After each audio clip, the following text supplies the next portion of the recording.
Then David came to Nob to Ahimelech the priest, and Ahimelech came trembling to meet David and said to him, Why are you alone and no one with you? David said to Ahimelech the priest, The king has commissioned me with a matter, and has said to me, Let no one know anything about the matter on which I am sending you, and with which I have commissioned you. And I have directed the young men to a certain place. Now therefore, what do you have on hand? Give me 5 loaves of bread, or whatever can be found. The priest answered David and said, There is no ordinary bread on hand, but there is consecrated bread, if only the young men have kept themselves from women. David answered the priest and said to him, Surely women have been kept from us, as previously when I set out and the vessels of the young men were holy, though it was an ordinary journey. How much more then today will their vessels be holy?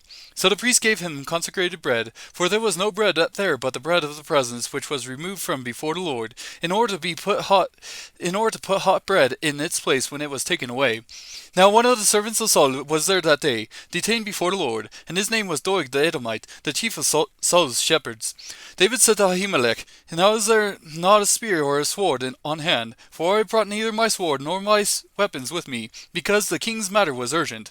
Then the priest said, The sword of Goliath the Philistine, whom you killed in the valley of Elah, behold, it is wrapped in a cloth behind the ephod. If you would take it for yourself, take it, for there is no other except it here. And David said, There is none like it, give it to me.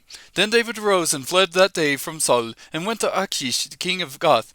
But the servants of Achish said to him, Is this not David the king of the land? Did they not sing of this one as they danced, saying, Saul has slain his thousands, and David his 10,000s? David took these words to heart and greatly feared Achish king of Gath. So he disguised his sanity before them, and acted insanely in their hands, and scribbled on the doors of the gate, and let his saliva run down on his beard. Then Achish said to his servants, Behold, you see the man behaving as a madman. Why do you bring him to me? Do I lack madmen, that you have brought this one to act the madman in my presence? Shall this one come into my house?